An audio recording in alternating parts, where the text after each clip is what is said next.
하나님이 주시는 말씀 히브리서 1장 7절에서 10절입니다. 히브리서 1장 7절에서 10절.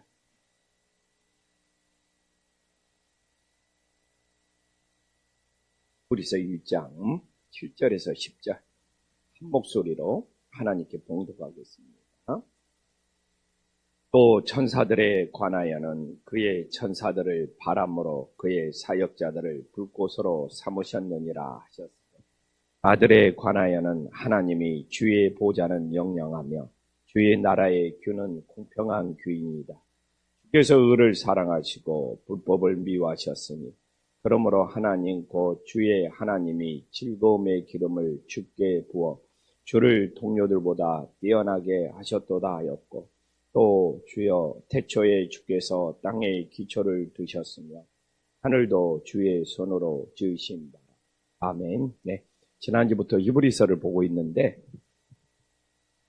히브리서가 또 특별히 이 1장이 예수 그리스도가 누구신가에 대해서 굉장히 강력한 메시지를 전하고 있다는 걸 보면서 제 자신도 은혜도 받고 깜짝 놀라고 있습니다. 특히 오늘 7절부터 10절까지는 천사와 하나님의 아들이신 예수 그리스도를 비교하면서 이 아들 되신 예수 그리스도는 피조물이 아니며 영원한 창조주라는 것을 너무너무 명확하게 강조하고 있어요. 당신은 천사신앙이었어요. 천사가 율법을 보내줬다. 천사가 하나님과 우리를 연결시킨다. 천사가 하나님의 말씀을 전해준다. 그래서 이 천사신앙이었고 율법신앙이었고 구약신앙이었는데, 이제 예수 그리스도가 오심으로써 예수님의 중심신앙으로 바뀌고 있으니까 예수님과 천사가 어떻게 다른지를 알아야 된다는 것을 우리들에게 전해주고 있습니다. 그리고 히브리서를 기록한 시대가 그리스도인들이 정말 박해를 많이 받았다고 그래요. 박해를 많이 받다 보면 마음이 흔들리지 않습니까? 그래서 히브리 기자는 우리 인생을 흔들릴 수 있는 것과 비교하지 말고 흔들리지 않는 예수 그리스도를 바라보라고 참 히브리서에서 참 은혜롭게 전해주고 있습니다. 세상 것 중에 흔들리지 않는 것이 어디가 있습니까? 흔들리지 않는 거 바라보면서 우리가 믿음을 지켜야지. 세상에 흔들리는 것들 쫓아다니다가 우리도 흔들려서 넘어지지 않는 신앙이 되기를 간절히 소망합니다. 그래서 7절에 보면 천사는 무엇이냐? 오늘 이 바람과 불꽃처럼 삼으시는 종에 불과하다는 것이죠. 사역자에 불과하다는 것이죠. 그러나 아들은, 하나님의 아들은 그들을 사용하시는 주관자가 됨을 보여주고 있습니다. 그래서 7절 보면 히브리 기자는 천사들에 관하여는 그는 그의 천사들을 바람으로 그의 사역자들을 불꽃으로 삼으셨느니라. 예수님께서 그의 천사들을 바람으로 그의 사역자들을 불꽃으로, 누가 천사를 부리고 있냐 이거죠. 누가 천사를 주관하고 있냐 이거죠. 너무나 그는 예수 그리스도가 그의 천사들을 바람으로 사용하고 있고 예수 그리스도가 그의 사역자들을 불꽃으로 삼으신다고 그래요. 근데 참 놀라운 것이 히브리서는 구약 성경을 참으로 많이 인용하고 있습니다. 이 말씀도 시편 104편 4절 말씀을 인용하고 있는 것이죠. 당시는 그래요. 천사들이 영적인 존재로 하늘의 군대처럼 능력이 있는 것처럼 보이지만 결론은 뭐예요? 예수님의 명령대로 움직여야 하는 종들이라는 것을, 사역자라는 것을 강조하고 있는 것이죠. 그러면 그들을 종들로, 사역자로 사용하고 있는 분이 누구냐? 예수 그리스도라는 것을 히브리서는 이렇게 강조하고 있죠. 근데 여기서 삼으시느니라, 이 불꽃으로 삼으시라는 단어가 굉장히 중요해요. 우리를 하나님의 종으로 삼았다. 우리를 하나님께서 나를 목사로 삼았다. 이 삼았다는 것, 삼으시느냐가 굉장히 중요해요. 이 삼으시라는 것은 스스로 존재하는 것이 아니라 주님께서 그들을 그렇게 만들었다는 피조물의 개념이 그렇게 강하다는 거예요. 우리를 오늘도 하나님의 일꾼으로 삼으신 거예요. 이건 스스로, 우리 예수님은 스스로 존재하지만 스스로 존재하는 것이 아니라 하나님이 그렇게 하시도록 만들었다는 거예요. 이게 하나님의 아들과 천사들의 결정적인 차이죠. 그래서 우리 예수님께서 내 인생을 하나님께 사용되도록 오늘도 삼아주시는 은혜의 역사가 있기를 간절히 소망합니다. 하나님께서 오늘도 우리를 새벽 일꾼으로 어떻게 한 거예요? 새벽 일꾼으로 삼아주신 거예요. 그래서 이 삼으시라는 표현이 피조물들에게 사용되는 표현이지만 굉장히 은혜로운 표현입니다. 오늘도 저는 하나님께서 나를 하나님의 일꾼으로 목회자로 삼아주시니 그렇게 나를 만들어 주셨으니 그게 우리에게 은혜가 되고 감사가 되면 믿으시기를 간절히 소망합니다. 그러나 피조물이라는 거잖아요. 그래서 어떻게 창조주 되신 예수님과 비교할 수 있느냐 이거죠. 그래서 천사는 하나님이 부리는 종이고 우리를 돕는 것이지 우리가 천사를 숭배할 필요가 없다는 것을 히브리서가 그렇게 강조하고 있는 것이죠. 오늘날에는 이제 말씀 훈련이 잘 되다 보니까 좀 정리가 된 것 같아요. 그런데 이제 8절에서 예수님 아들에 관하여 보호자를 말하고 있고 왕권을 받으신 영원한 통치자라는 것을 이야기하고 있잖아요. 그래서 여기서 딱 세 가지가 나오잖아요. 한번 좀 구체적으로 봐야 돼요. 히브리 기자는 8절에서 아들에 관하여는 하나님이시라는 거예요. 아들에 관하여는 하나님이요. 이게 헬라어로 보면은 예수 그리스도 이 하나님의 아들은 하나님이라는 거예요. 여기서 못 박아버려요. 예수 그리스도는 하나님이시다는 거예요. 원어를 보면 더 정확히 나와 있어요. 그래서 성부 하나님께서는 아들을 향하여 이 성부 하나님이 아들을 향하여 직접 하나님이라고 부르고 있어요. 그것도 예수님이 하나님이라고 스스로 부르는 것이 아니라 이 말씀하시는 성부 하나님께서 이 아들을 향하여 하나님이라고 하고 있는 거예요. 그래서 예수님은 단지 천사보다 뛰어난 존재가 아니라 하나님과 이걸 뭐라고 합니까? 유사한 것이 아니라 동일 본체, 동일 본질이라는 거예요. 이게 기독교 역사에서 제가 말하는 이 유사 본질이냐, 동일 본질이냐, 이건 너무 교회 역사에서 예수님을 하나님으로 보느냐, 보지 않느냐, 너무 중요한 논쟁이 많았어요. 근데 결정적인 것이 성부 하나님인 거예요. 이 아들을 하나님이라고 부르고 있는 거예요. 그래서 하나님과 유사한 존재가 아니라 동일한 본질이다. 이게 그렇게 우리는 새벽에 믿음으로 당연하게 생각하지만 그렇게 교회 역사에서 중요했고, 두 번째로 무엇입니까? 8절에 주의 보좌는 영영하며, 이게 또 여기는 영원성이잖아요. 영원성. 이게 또 그렇게 중요해요. 인간은 피조물들은 다 유한하다는 거잖아요.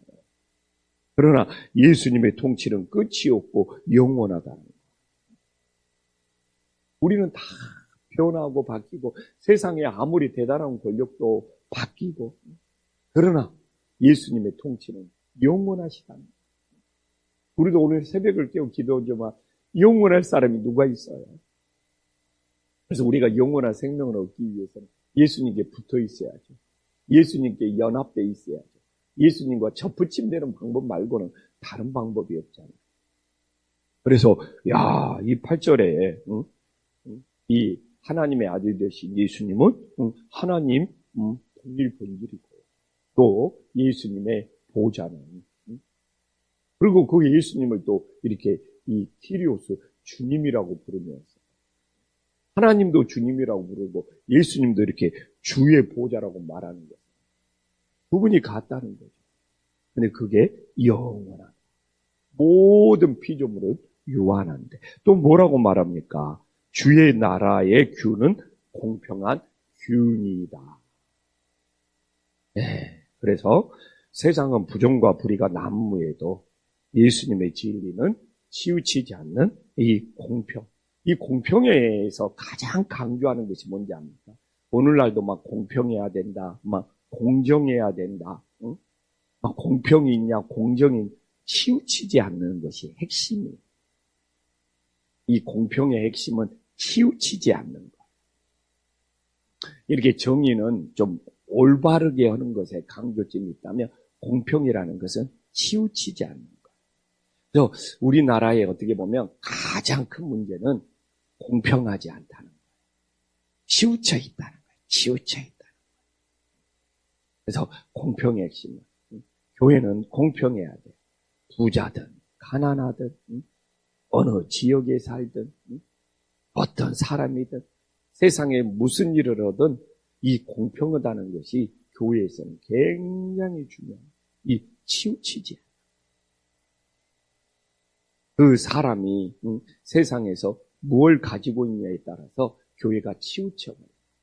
헌금을 많이 하냐, 헌금을 적게 하냐. 그 사람이 얼마나 많이 배웠느냐, 얼마나 많이 배우지 못했느냐. 세상에 어떤 조건, 어떤 문제, 어떤 모습을 가지고 있을지라도 교회가 이 공평해야 돼요. 치우치지 말아야 돼요. 그게 주님과 함께하는 거예요. 근데 이 땅에 이 공평하게 세상에서 내가 어떤 모습을 가질지라도 이 교회에 오면 치우침이 없네. 이런 교회를 어떻게 찾을 수 있어요? 그래서 이 공평이라는 문제가 우리가 살고 있는 이 땅에서는 교회, 그래서 공평이 이루어졌을 때 하나님 나라가 이루어집니다. 그래서 뭐라고 나옵니까? 주의 나라는 이 치우치지 않는 공평이 있다는 거예요. 부모가 자녀에게도 자녀가 2-3명만 되면 공평하기가 힘들대요. 우리 학 목사한테 물어보고 최은규 목사님한테 물어보세요. 자녀가 2명, 3명 있는데 진짜 공평하냐? 치우치지 않냐고. 큰애 대할 때 다르고 둘째 대할 때 다르고 아들 대할 때 다르고 딸 대할 때 다르고 공평이 쉽지가 않아요. 그래서 주님의 나라는 그 사람이 어떤 모습을 가지고 있을지라도 치우치지 않아요. 그래서 저도 정말 이 공평에 대해서 치우치지 않는 것에 대해서 영적 싸움을 하는 거예요. 상대방이 나를 괴롭힐지라도 심지어는 치우치지 말아요. 그래서 우리 김포 한신교회는 우리 성도님들이 세상에서 어떤 조건을 가지고 있을지 치우치지 않는 예수님의 공평을 본받아서 주님의 나라가 우리 김포 한신교회에 이루어질 수 있기를 간절히 소망합니다. 그래서 10절에 이제 못을 박아요. 주는 창조주 하나님이라 딱 나오잖아요. 예수님을 여기서부터는 주님이라고 부르잖아요. 이 주여라는 말은 내가 수없이 말했잖아요. 하나님에게만 붙일 수 있다. 이 키리오스, 이 주님이라는 것은 오직 하나님 앞에만 붙일 수 있다. 하나님이 아닌데 주여를 붙이면 신성 못 오게 됩니다. 근데 이 아들에게, 예수에게 주여라고 붙이면서 창조주 되심을 고백하고 있잖아요. 태초에 주께서 땅의 기초를 두셨습니다. 못을 박아버리는 거예요. 이 히브리서가 그 당시에는 대단한 거예요. 이것도 근데 시편 102편 25절을 인용하는데 예수님은 태초 이전부터 계셨고 예수님이 창조의 시작이고 주인이라는 것이죠. 그래서 여기서 기초를 두셨다는 것이 단순한 제작이 아니라 질서를 세운다는 거예요. 이게 기초를 세운다는 것이 질서를 세운다는 거예요. 우리 김포한신교회가 기초를 잘 세워요. 그래야지 우리 김포한신교회가 영적인 질서가 세워지는 거예요. 그래서 제가 성도님도 어제도 제 설교가 우리 교회 기초를 세우는 설교. 교회가 어떤 교회가 돼야 되냐? 교회의 기초를, 이거 뭡니까? 설계를 한다는 거예요. 근데 저는 말씀으로 교회의 기초를 세우고 말씀으로 교회의 질서를 세우는 거죠. 이 기초라는 것이 굉장히 방향이 결정이 되고, 그렇잖아요. 건물의 기초를 세우면 그 건물이 어떤 방향, 어떤 설계. 그래서 성경에 이 기초라는 말이 나옵니다. 그래서 오늘 우리가 이 아침에 나는 기초가 세워졌는가. 이건 내 이 영적인 질서, 영적인 질서, 영적인 설계, 영적인 계획이 이 기초 속에는 다 담겨져 있다는 것이죠.